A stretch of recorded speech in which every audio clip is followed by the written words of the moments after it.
success of a business mainly depends on sales.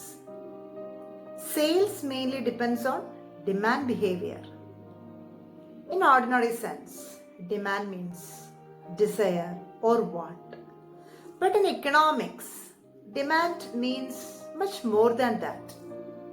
We can say that demand is the desire backed by ability and willingness to pay for a commodity, or it is the quantity of commodity demanded at a given price over a given period of time.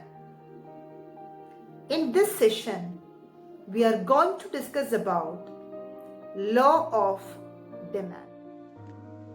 Law of demand. The law of demand states that, other factors being constant, price and quantity demanded of any good or service are inversely related to each other. The law of demand expresses a relationship between quantity demanded and its price. What relationship? Inverse relationship.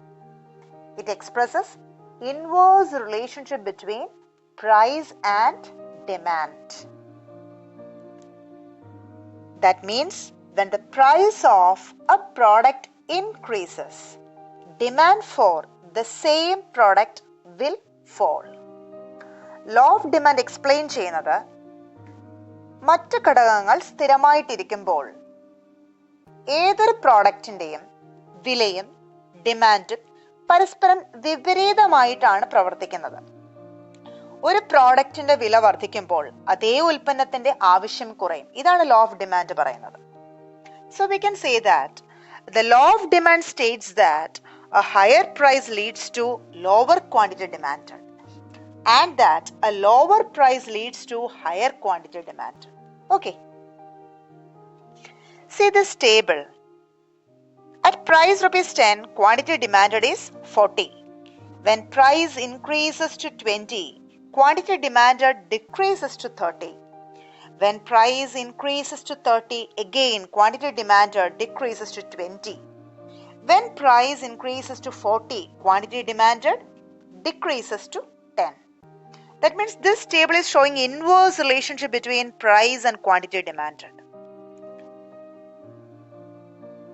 Demand schedule. It is a table showing different quantities being demanded of a given commodity at various level of prices. Price and quantity demanded തമ്മിലുള്ള inverse relationship ഒരു tabular ഫോമിൽ അല്ലെങ്കിൽ ഒരു ടേബിളിന്റെ രൂപത്തിലാണ് present ചെയ്യുന്നെങ്കിൽ നമുക്കിതിനെ എന്ത് വിളിക്കാം? ഡിമാൻഡ് ഷെഡ്യൂൾ എന്ന് വിളിക്കാം. So demand schedule is the tabular representation of law of demand. Law of ഡിമാൻഡിന്റെ ഒരു ടാബുലർ റെപ്രസെന്റേഷൻ ആണ് ഡിമാൻഡ് ഷെഡ്യൂൾ എന്ന് പറയുന്നത്. ഈ ഡിമാൻഡ് ഷെഡ്യൂളിൽ എക്സ്പ്രസ് ചെയ്യുന്ന എന്താണ്? പ്രൈസും ക്വാണ്ടിറ്റി ഡിമാൻഡും തമ്മിലുള്ള ഇൻവേഴ്സ് റിലേഷൻഷിപ്പ് ആണ്. So demand schedule is the tabular representation of law of demand. Okay, see this graph. This is a graphical representation of law of demand. Law of ഡിമാൻഡിന്റെ ഒരു graphical representation ആണ് നിങ്ങൾ ഈ കാണുന്നത്. ഇതിനെ നമുക്ക് എന്ത് വിളിക്കാം? ഡിമാൻഡ് കർവ് എന്ന് വിളിക്കാം. ലോ ഓഫ് ഡിമാൻഡിനെ ഒരു ടാബുലർ ഫോമിൽ പ്രസന്റ് ചെയ്തപ്പോൾ അതിനെ ഡിമാൻഡ് ഷെഡ്യൂൾ എന്ന് വിളിച്ചു. ലോ ഓഫ് ഡിമാൻഡിനെ ഒരു ഗ്രാഫിക്കൽ ഫോമിൽ പ്രസന്റ് ചെയ്യുമ്പോൾ നമ്മൾ അതിനെ ഡിമാൻഡ് കർവ് എന്നാണ് വിളിക്കുന്നത്. ഈ ഗ്രാഫിലേക്ക് നോക്കുക. അപ്പൊ ഇതിനകത്ത് നിങ്ങൾക്ക് കാണാൻ പറ്റും, at price P2 quantity demand is Q2. Price P2 ആയിരിക്കുമ്പോൾ ക്വാണ്ടിറ്റി ഡിമാൻഡ് ചെയ്യുന്നത് Q2 ആണ്. പ്രൈസ് P2വിൽ നിന്നും P3യിലേക്ക് കുറയുമ്പോൾ ക്വാണ്ടിറ്റി ഡിമാൻഡ് കൂടുകയാണ്. Q2വിൽ നിന്നും കൂടുകയാണ് Q3യിലേക്ക്. ഇനി അതുപോലെ P2വിൽ നിന്ന് പ്രൈസ് കൂടുകയാണ്, P1ലേക്ക് കൂടുകയാണെങ്കിൽ ക്വാണ്ടിറ്റി ഡിമാൻഡിൽ എന്ത് മാറ്റമാണ് സംഭവിക്കുന്നത്? ക്വാണ്ടിറ്റി ഡിമാൻഡ് കുറയുകയാണ് ചെയ്യുന്നത്. Q2വിൽ നിന്നും Q1 ആയിട്ട് കുറയുന്നു. അപ്പോൾ ഈ ഗ്രാഫിക്കൽ റെപ്രസെന്റേഷനിലും എക്സ്പ്രസ് ചെയ്യുന്ന എന്താണ്? Inverse relationship between price and quantity demanded. So law of demand tabular ഫോമിൽ പ്രസന്റ് ചെയ്യുമ്പോൾ അതിനെ ഡിമാൻഡ് ഷെഡ്യൂൾ എന്നും, ലോ ഓഫ് ഡിമാൻഡ് ഒരു ഗ്രാഫിക്കൽ ഫോമിൽ പ്രസന്റ് ചെയ്യുമ്പോൾ അതിനെ ഡിമാൻഡ് കർവ് എന്നും നമുക്ക് വിളിക്കാം. Okay, next one assumptions of law of demand. Law of demand പറഞ്ഞപ്പോ നമ്മൾ പറഞ്ഞത് we use the phrase keeping other factors constant. When other factors remain constant, price and quantity demanded are inversely related എന്നാണ് പറഞ്ഞത്. ഏതാണ് ഈ other factors? അതാണ് ഈ assumptions എന്ന് പറയുന്നത്. Number 1, price of substitute goods do not change. Next one, price of complementary goods do not change. That means it remain constant. Income of consumer remains same. There is no expectation of change in price in the future. Taste and preference of the consumer remains same. These are the assumptions of law of demand. ഇതാണ് നമ്മൾ law of demandൽ പറഞ്ഞ other factors remain constant. ഈ factors ഒക്കെ constant ആയിട്ട് ഇരിക്കുമ്പോഴാണ് law of demand work ചെയ്യുന്നത്. Next one, ഈ law of demand പ്രവർത്തിക്കാനുള്ള റീസൺസ് എന്തെല്ലാമാണ്? Let us see that. First one is law of diminishing marginal utility. Law of diminishing marginal utility states that as we consume more and more units of a commodity, the utility derived from each successive unit goes on decreasing. നമ്മൾ ഒരു product consume ചെയ്യുമ്പോൾ additional unit, അതേ പ്രോഡക്റ്റിന്റെ additional unit നമ്മൾ consume ചെയ്യും തോറും നമുക്ക് ലഭിക്കുന്ന satisfaction level, അതാണ് യൂട്ടിലിറ്റി എന്നതുകൊണ്ട് ഉദ്ദേശിച്ചത്. സാറ്റിസ്ഫാക്ഷൻ ലെവല് കുറഞ്ഞുകൊണ്ടേയിരിക്കും. ആദ്യം ഒരു പ്രോഡക്റ്റ് കൺസ്യൂം ചെയ്യുമ്പോൾ ലഭിക്കുന്ന സാറ്റിസ്ഫാക്ഷൻ രണ്ടാമത് അതേ പ്രോഡക്റ്റിന്റെ അനദർ യൂണിറ്റ് കൺസ്യൂം ചെയ്യുമ്പോൾ നമുക്ക് ലഭിക്കില്ല. മൂന്നാമതൊരു യൂണിറ്റ് വീണ്ടും കൺസ്യൂം ചെയ്യുമ്പോൾ നമ്മുടെ ലെവൽ ഓഫ് സാറ്റിസ്ഫാക്ഷൻ വീണ്ടും കുറയുന്നു. അതാണ് law of diminishing marginal utility explain ചെയ്യുന്നത്. As we consume more and more units of a commodity, the utility or simply we can say that satisfaction level derived from each successive unit goes on decreasing. That means demand of a commodity depends on its utility. For example, an individual might buy a certain type of chocolate for a while. Soon they may buy less and choose another type of chocolate because the satisfaction they were initially getting from the chocolate is diminishing. If the consumer gets more satisfaction, he will pay more. As a result, consumer will not be prepared to pay the same price for additional units of the commodity. The consumer will buy more units of the commodity only when price falls. So this is one of the main reason behind law of demand, that is law of diminishing marginal utility. Next one, substitution effect. Substitution effect refers to substituting one commodity in place of other when it becomes relatively cheaper.